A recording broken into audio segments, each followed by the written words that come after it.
Look, I've talked about Patrik Schick already. I've actually sort of done it twice, because when I talked about Bayer Leverkusen, he was a huge part of it. But guess what? His own personal video did horribly. Do I care that the video flopped because it meant that I would get less money? No, I make a whopping $7,000 a year, okay? I'm pretty well off financially. I care that it flopped because Patrik Schick deserves everything good in this world and you all are giving him nothing. So because he's continuing to be the literal deadliest striker in all of Europe and no one is talking about it, all of you will sit down, zip your lips, and listen to how impressive Patrik Schick has been this season, starting with the fact that he's still as clutch as ever. Do you guys remember last season when Leverkusen stayed unbeaten because of an absurd amount of last-second goals? Well, Schick was the one who scored the dagger in many of those games. He scored a goal against Karabag to equalize in the 92nd minute. He scored 2 more goals in the 93rd and 98th minute of the return leg to equalize and then advance Leverkusen.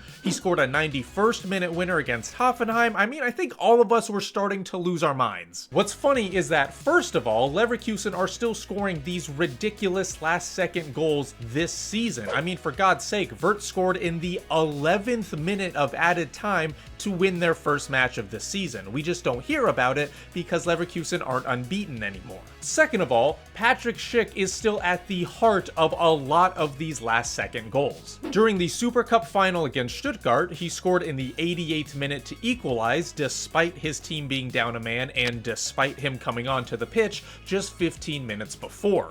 In the DFB Pokal, he scored his second goal of the match in the 96th minute to equalize against Cologne, where they would eventually win and advance to the next round. Oh, and let's not take away from some of his other clutch goals just because they weren't scored in the 39th minute of added time, okay? He scored a hat-trick against Heidenheim that included the equalizer and the go-ahead goal. He scored the winning goal against Union Berlin. He scored 2 goals against Dortmund that proved to be the difference maker. He scored the go-ahead goal against Leipzig, and finally, he scored 4 goddamn goals against Freiburg that included the go-ahead goal. I mean, he's basically the Dos Equis guy, but instead of beer, it's football. FC25 limits their stats to 99 because his real stats can't be calculated by numbers.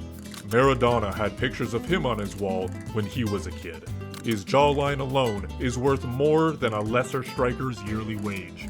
He is the most clutch goal scorer in the world. Now, is that the only thing about Patrik Schick? The fact that he seems to be like a taller Divock Origi? No, absolutely not. Like I said before, he is the deadliest and most efficient striker in all of Europe. Now, you may hear a claim like that and think he has a crazy amount of goals, or that he's at least the leading scorer in the Bundesliga.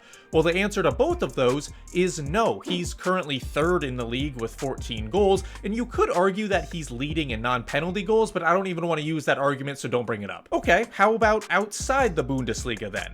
Well, he currently has 20 goals in all competitions after making 29 appearances thus far, and that's certainly a good season for sure. I mean, I would certainly take him in Arsenal. I would probably take anyone at this point, and he's currently on pace for his best season yet, but at the same time, that's not too crazy of a return. I mean, we see a lot of good strikers have these sort of numbers pretty much every season. So why is this different?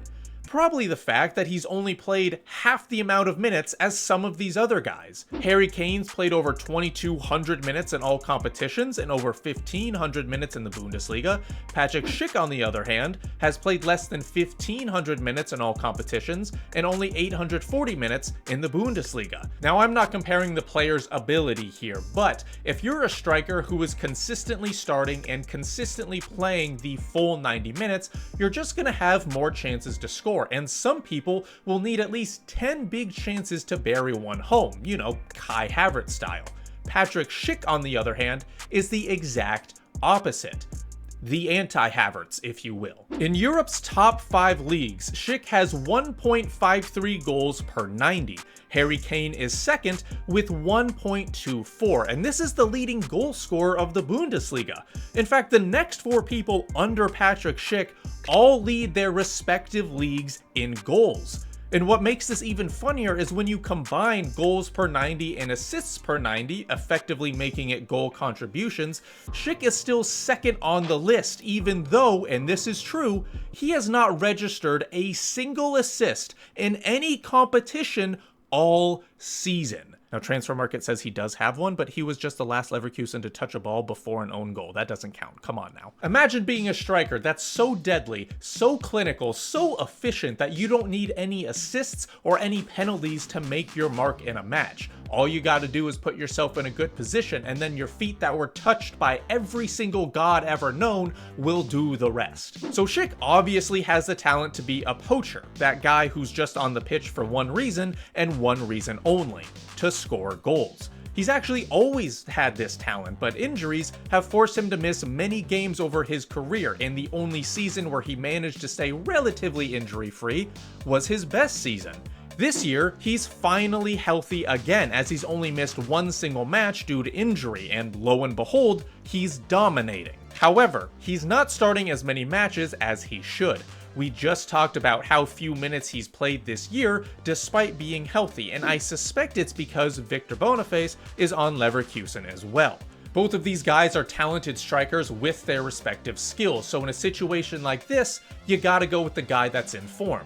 And that's Patrik Schick. At the start of the season, Boniface was the go-to guy, scoring 8 of his 10 goals this season before this match against Elversberg on October 29th. Now, why did I choose this specific date? Well, it happens to be the match where Schick scored his first goal of the season besides his opener against Stuttgart. Since that fateful match against Elversberg, Schick has scored 19 of his 20 goals, while Boniface has only scored 2. Okay, so he's still in great form despite the fact that he's sharing half of his game time with his fellow striker. Why does it matter if he starts? He could just play the second half, the second 45. Well, hilariously, it seems like Patrik Schick can only score when he starts. From his 20 goals scored this season, 18 of them have occurred when he started. He is no longer reserved to the super sub role like he had last season. If you are lucky enough to have Patrik Schick while he's healthy and in form, you better start him. 15 starts all season, and he scored in 10 of them. 20 goals scored and 18 happened when he started. He doesn't even have to play the full 90 minutes. We just showed before that he's averaging 1.53 goals every 90 minutes. He's basically statistically guaranteed to score if he plays longer than 60 minutes. In fact, with the amount of minutes that he has played, it roughly equals to about 16.3 matches, and he's still scored 20 goals. You can tell me you'd want Salah in your team, maybe Haaland, maybe Lewandowski, maybe Ousmane Dembele, who has suddenly found form playing at striker, but if you need a goal, you'd better not call Saul. You'd better call Schick.